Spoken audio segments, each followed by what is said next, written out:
ఈ ఫోటోలను కాస్త జాగ్రత్తగా చూడండి. ఇది మామూలు గేమ్ కాదు, నిజమైన స్క్విడ్ గేమ్. మీరు స్క్విడ్ గేమ్ ఒక టీవీ షో అనుకుంటే పొరపాటే. ఇది నిజంగా జరిగింది. 1980లో కొరియాలో ఇలాంటి జరిగిందని సోషల్ మీడియాలో చాలా ఫోటోలు వైరల్ అయ్యాయి. ప్రజలు ఆ రోజుల్లో ఏం జరిగిందో తెలుసుకోవడానికి ఆసక్తి చూపించారు. కానీ ఈ ఫోటోలు అన్ని అబద్ధం. ఇవి కంప్యూటర్ ద్వారా ఏఐ తయారు చేసిన చిత్రాలు. టర్కీ ఆర్టిస్ట్ జిహద్ హెడ్మోయి వీటిని సృష్టించారు అంటున్నారు. మరి స్క్విడ్ గేమ్ కేవలం కల్పిత కథనమా? ఇది నిజమైన కాన్సంట్రేషన్ క్యాంప్. దాని వాస్తవం స్క్విడ్ గేమ్ కంటే కూడా భయంకరమైనది. అక్కడ ప్రజలు బతకడం కంటే చనిపోవాలని కోరుకునేవారు, కానీ చావు కూడా దొరికేది కాదు. స్క్విడ్ గేమ్ లాగా ఇక్కడ కోట్లు గెలిచేది కాదు. కేవలం 2 పూటల రొట్టెలు మాత్రమే దొరికేవి. మరి ఆ ప్లేస్ ఏంటి? ఆ ప్రజలతో స్క్విడ్ గేమ్ వాళ్ళు కూడా చూపించలేని విధంగా ఎందుకు ప్రవర్తించారు? సౌత్ కొరియా లాంటి దేశంలో ప్రభుత్వానికి తెలిసే ఇంత దారుణం ఎలా జరిగింది? దానిపై ఎందుకు చర్యలు తీసుకోలేదు? ఈ వీడియో చూశాక మీకు భారతీయులైనందుకు గర్వంగా అనిపిస్తుంది. స్క్విడ్ గేమ్ వెనుక ఉన్న నిజమైన రహస్యాన్ని, కల్పన కంటే భయంకరమైన వాస్తవాన్ని తెలుసుకుందాం. చివరి వరకు ఈ వీడియోని చూసి మీ విలువైన అభిప్రాయాలను కామెంట్ రూపంలో మాకు తెలియజేయండి.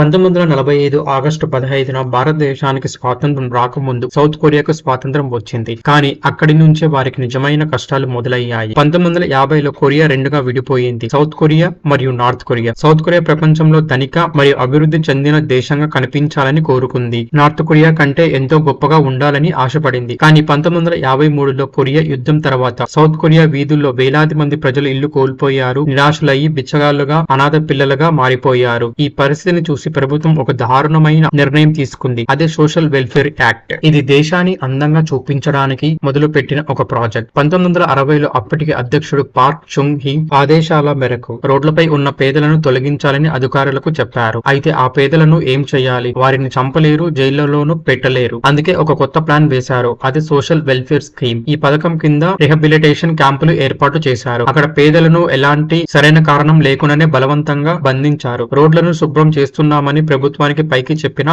నిజానికి సమాజం నుండి పేదలను పూర్తిగా మాయం చేస్తున్నారు. ఈ క్యాంపులను నింపడం కోసం పోలీసులు క్లీనింగ్ టీమ్స్ అని పేరు పెట్టారు. ఎంతమందిని పట్టుకుంటే అంత ఎక్కువ డబ్బు అని వారికి లక్ష్యాలు కూడా పెట్టారు. అక్కడి నుంచే నిజమైన స్క్విడ్ గేమ్ మొదలయ్యింది. పోలీసులు ఎవరినైనా పట్టుకునేవారు, వృద్ధులైనా చిన్నపిల్లలైనా సరే. వాళ్ళు ఎలాంటి తప్పు చేశారు లేదా అని అస్సలు పట్టించుకునేవారు కాదు. ఐడి కార్డులు లేవు, విచారణ లేవు. నేరుగా వ్యాన్లలో వేసి నిర్బంధ కేంద్రాలకు పంపేవారు. అక్కడికి వెళ్లడం అంటే తమ కుటుంబం నుంచి శాశ్వతంగా విడిపోవడమే. ఒక సంవత్సరం తర్వాత వదిలేస్తాం, మీరు బాగున్నాక అని చెప్పేవారు. కానీ అదంతా పచ్చి అబద్ధం. 1986లో ఆసియన్ గేమ్స్, ఆ తర్వాత 1988 ఒలింపిక్స్ గేమ్స్ జరిగాయి. ఈ పెద్ద అంతర్జాతీయ పోటీల వల్ల ప్రపంచం మొత్తం సౌత్ కొరియా వైపు చూసింది. తమ దేశ గౌరవాన్ని కాపాడుకోవడానికి రోడ్లపై మురికిని, నిరాశ్రయులు అసలు కనిపించకూడదని ప్రభుత్వం కఠినమైన ఆదేశాలు ఇచ్చింది. దేశాన్ని ప్రపంచానికి పూర్తిగా శుభ్రంగా చూపించడానికి అన్ని అధికారాలు ఇచ్చారు. అంటే ఎవరినైనా పట్టుకొని క్యాంపులలో వెయ్యవచ్చన్నమాట. బయట రోడ్లన్నీ మెరిసిపోయినా లోపల మాత్రం వేలాది మంది చెప్పలేని బాధలు పడ్డారు. ఈ దారుణమైన క్యాంపులలో ఒకటి బ్రదర్స్ హోమ్. స్క్విడ్ గేమ్ కంటే కూడా చాలా భయంకరమైనది. 1984 సౌత్ కొరియా బాగా చలిగా ఉంది. 8 ఏళ్ల హెన్ జింగ్ సున్ తన తండ్రితో కలిసి నగరం చూడడానికి వెళ్లాడు. తండ్రికి అర్జెంట్ పని రావడంతో 10 నిమిషాల్లో తిరిగి వస్తాను అని చెప్పి దగ్గరలోని పోలీస్ స్టేషన్ దగ్గర వదిలి వెళ్లాడు. కానీ 10 నిమిషాల తర్వాత తండ్రి తిరిగి రాగా కొడుకు కనిపించలేదు. పోలీసులు కూడా ఏ మాత్రం పట్టించుకోలేదు. చాలా సంవత్సరాల తర్వాత ఈ క్యాంపులు మూసేసిన తర్వాత బ్రతికి బయట పడిన వాళ్ళ కథలు బయట ప్రపంచానికి తెలిసాయి. అప్పుడే హెన్ జింగ్ సున్ కథ కూడా వెలుగులోకి వచ్చింది. అసలు ఏం జరిగిందంటే, తండ్రి అక్కడ నుండి వెళ్లగానే ఒక వ్యాన్ వచ్చింది. పోలీసుల కళ్ళ ముందే ఆ పిల్లాడిని బలవంతంగా వ్యాన్ లోకి తోసేశారు. పోలీసులు ఏ మాత్రం అడ్డుకోలేదు, ఎందుకంటే వారంతా ప్రభుత్వ ఆదేశాలతో ఇలా చేస్తున్నారు. పిల్లాడిని కొట్టి అతను అరవకుండా నోరు ముయ్యించారు. ఆ తర్వాత అతని ఈ భూమికి నిజమైన నరకం లాంటి బ్రదర్స్ హోమ్స్ కు తీసుకెళ్లారు. హంగ్జే బోక్ చివోన్ అని కూడా అంటారు. పేరుకు హుంగ్జే అంటే అన్నయ్య, బోక్ చివోన్ అంటే సంక్షేమ కేంద్రం. కానీ ఇది సంక్షేమ కేంద్రం పేరుతో మానసిక, శారీరక హింసను అమలు చేసే ఒక భయంకరమైన పెద్ద కేంద్రం. హెన్ జింగ్ సున్ ను ఆ బ్రదర్స్ హోమ్ కు తీసుకెళ్లాక మిగతా పిల్లలతో పాటు నిలబెట్టారు. వారి బట్టలను విప్పించి నీలం రంగు సూట్, అండర్ వేర్, రబ్బర్ చెప్పులు మాత్రమే ఇచ్చారు. పిల్లలందరికీ చిన్న చిన్న గుంపులుగా విడదీశారు. ప్రతి గుంపుకు ఒక లీడర్ ఉండేవాడు. ఆ లీడర్ ఆ గుంపులో అందరికంటే బలమైన వాడు. తన గుంపును ఎలాగైనా నియంత్రించే పూర్తి స్వేచ్ఛ ఆ లీడర్ కు ఉండేది. హెన్ తో పాటు 13 ఏళ్ల జోయ్ కూడా అక్కడికి వచ్చాడు. అదే రాత్రి చోయ్ ని చాలా దారుణంగా హింసించారు. అది చూసి హెన్ కు కూడా చాలా భయం వేసింది. చోయ్ ని మంచు నీటితో స్నానం చేయించారు. ఆ తర్వాత ఆ లీడర్ చేసిన పని మాటల్లో చెప్పలేం. ఇలా ఒక రోజు కాదు, ప్రతిరోజు ఇదే జరిగేది. ప్రతిరోజు వారికి రకరకాల వేధింపులు, సరిగ్గా అన్నం పెట్టకపోవడం, ఉదయం 6 గంటల నుంచి రాత్రి 11 గంటల వరకు పని చేయించుకోవడం, ఇదంతా నిత్యకృత్యంలా జరిగేది. ఎవరికి ఎవరి పట్ల దయా సానుభూతి ఉండేవి కాదు. కొందరు అలసిపోయి, కొందరు దెబ్బలతో, కొందరు ఆకలితో, మరి కొందరు జబ్బులతో చనిపోయేవారు. ఎవరైనా అక్కడి నుంచి పారిపోవడానికి ప్రయత్నిస్తే వారి మొత్తం గుంపును చంపేసేవారు. అది కూడా బుల్లెట్లతో కాదు, గంటల తరబడి దారుణంగా కొట్టి శరీరం కంటే ముందు ఆత్మ విరిగిపోయేలా చేసేవారు. బ్రతికి ఉన్న వారికి తినడానికి కొద్దిపాటి అన్నం, కుళ్ళిన చేపలు మాత్రమే దొరికేవి. కేవలం ప్రాణాలు నిలబెట్టుకోవడానికి సరిపడేది అంతే.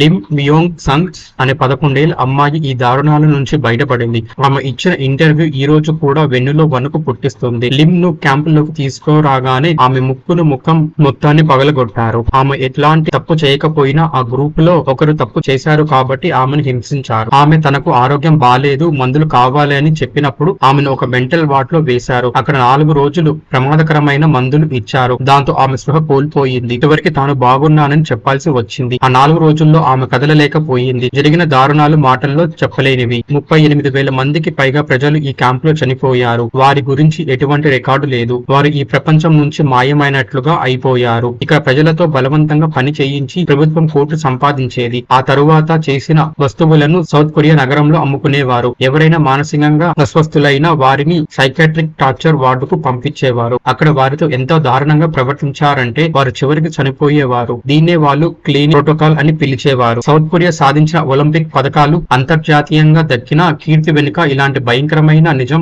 దాగి ఉంది. కానీ నిజం ఎప్పుడు దాగి ఉండదు కదా. ఈ వాస్తవం ప్రపంచానికి ఎలా తెలిసిందో ఇప్పుడు చూద్దాం. 1986లో సౌత్ కొరియాలో క్యాంపుల్లో బంధించిన ప్రజలకు చివరికి అదృష్టం కలిసి వచ్చింది. ఒక శక్తివంతమైన న్యాయవాది Kim Yong one brothers home గురించి తెలుసుకున్నాడు. ఒక అడవిలో కొందరు వ్యక్తులు వింతగా కొట్టుకోవడం చూశాడు. ఆరా తీయగా అది బ్రదర్స్ హోమ్ అని తెలిసింది. అతను ఏదో ఒక సాకుతో లోపలికి వెళ్లి చూడగా అక్కడ చాలా దారుణాలు జరుగుతున్నాయని అర్థమయ్యింది. కిమ్ యోంగ్ వన్ ఎంతో కష్టపడి ఒక బలమైన కేసును తయారు చేశాడు. రాత్రికి రాత్రే కోర్టు ఉత్తర్వులను తీసుకొని 1987 జనవరిలో పోలీసులతో కలిసి ఆ కేంద్రంపై దాడి చేయించాడు. ఇవన్నీ ప్రభుత్వ ఆదేశాల మేరకు జరుగుతున్నాయని తెలిసి అతను ధైర్యం చూపించి ఈ పనిని చేశాడు. ప్రజలందరూ బయటికి వచ్చాక వారి రికార్డులను పరిశీలిస్తే షాక్ అయ్యారు. వారిలో కేవలం 10% మంది మాత్రమే ఇల్లు లేనివారు. మిగిలిన 90% మంది సామాన్య ప్రజలే. వారిని బలవంతంగా కుటుంబాల నుంచి విడదీసి కేవలం డబ్బు సంపాదన కోసం ఈ క్యాంపుల్లో బంధించారు. 1988లో ఒలింపిక్స్ వల్ల అంతర్జాతీయ మీడియా సౌత్ కొరియాపై నిఘా పెట్టింది.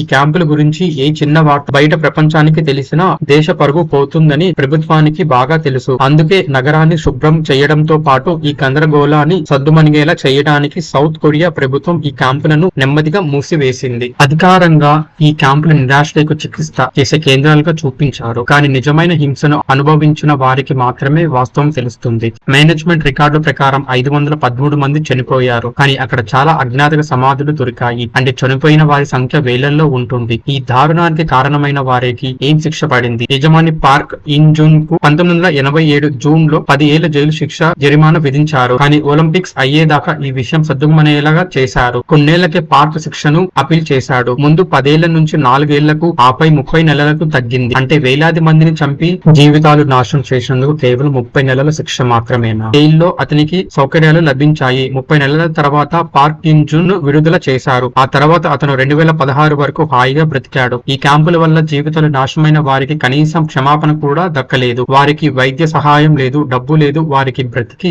వదిలేయడమే ఒక పెద్ద సహాయం అనుకున్నారు. నార్త్ కొరియా నుంచి నిజమైన వార్తలు బయటపడవు అంటారు. కానీ సౌత్ కొరియా నుంచి కూడా ప్రపంచానికి తెలియని చాలా విషయాలు ఉన్నాయి. కొన్ని ఇంటర్వ్యూలు మాత్రమే ఇంటర్నెట్ లో దొరుకుతాయి. వాటిని బట్టి ఈ క్యాంపులలో బ్రతికి ఉన్నవారు ఇంకా ఉన్నారు. ఇది ఒక రకమైన స్క్విడ్ గేమ్ లాంటిది. కానీ ఇక్కడ కెమెరా లేదు, బహుమతులు లేవు. స్క్విడ్ గేమ్ లో ప్రజలు బతకడానికి పోరాడారు. కానీ ఇక్కడ ప్రజలు చనిపోవాలని కోరుకునేవారు. ఈ రోజులో ఏఐ ఫోటోలు స్క్విడ్ గేమ్ తో పోల్చి బ్రదర్స్ హోమ్స్ క్యాంప్ అని చెప్పడం తప్పు. ఈ క్యాంప్ నిజానికి స్క్విడ్ గేమ్ కంటే కూడా భయంకరమైనది. ఒక గేమ్ వెబ్ సిరీస్ నిజమైన ఆకృతులతో పోల్చడం తప్పు. అక్కడ ప్రజలతో ఏం జరిగిందో మీరు ఊహించలేరు. కొన్ని కారణాల వల్ల నేను కూడా ఆ విషయాలను చెప్పలేను. బ్రదర్స్ హోమ్ అలాంటి చోటు. అక్కడ ఎటువంటి ఎంపిక లేదు, ఇష్టం లేదు, ఆడడానికి అనుమతి లేదు, ఓడిపోవడానికి అనుమతి లేదు. అది గేమ్ కాదు, నిజమైన నరకం. అక్కడ ప్రతిరోజు ఓడుతూ చాలా మంది చనిపోయేవారు. కానీ ఎవరు చప్పట్లు కొట్టేవారు కాదు. సోషల్ మీడియా వల్ల ఈ నిజం ప్రపంచానికి తెలిసింది. కానీ ఈ దేశాల్లో ఇంకా ఏం జరుగుతుందో మనకు తెలియదు. మనకు ఫ్యాన్సీ షోలు, మ్యూజిక్ వీడియోలు, ఆర్టిస్టులు, పెద్ద మాల్స్, మెరుపులు, పార్టీలు మాత్రమే కనిపిస్తాయి. ఇవన్నీ చూసి ఈ దేశాలు మనకంటే ఎంత అడ్వాన్స్ గా, స్వేచ్ఛగా, సరదాగా ఉన్నాయో అనిపిస్తుంది. కానీ గుర్తుంచుకోండి, కనిపించేది ఎప్పుడు నిజం కాదు. వాస్తవానికి ఇక్కడ ఇంకా చాలా రహస్యాలు దాగి ఉన్నాయి. చివరి వరకు చూసినందుకు ధన్యవాదాలు. మీ అభిప్రాయాన్ని కామెంట్ రూపంలో తెలియచేయండి. మరిన్ని ఆసక్తికరమైన వీడియోల కోసం దినకర టాక్స్ ఛానల్ ని సబ్స్క్రైబ్ చేసుకోండి. పక్కనే ఉన్న బెల్ నోటిఫికేషన్ ఆన్ చేసి పెట్టుకోండి. అప్పుడే మా కొత్త వీడియోలు మీకు వెంటనే తెలుస్తాయి. ఈ వీడియో మీకు నచ్చినట్లు అయితే దయచేసి లైక్ చేయండి. మీ స్నేహితులు, కుటుంబ సభ్యులతో షేర్ చేయండి. మరియు మీ అభిప్రాయాన్ని కామెంట్ రూపంలో తెలియచేయండి. మళ్ళీ కలుద్దాం.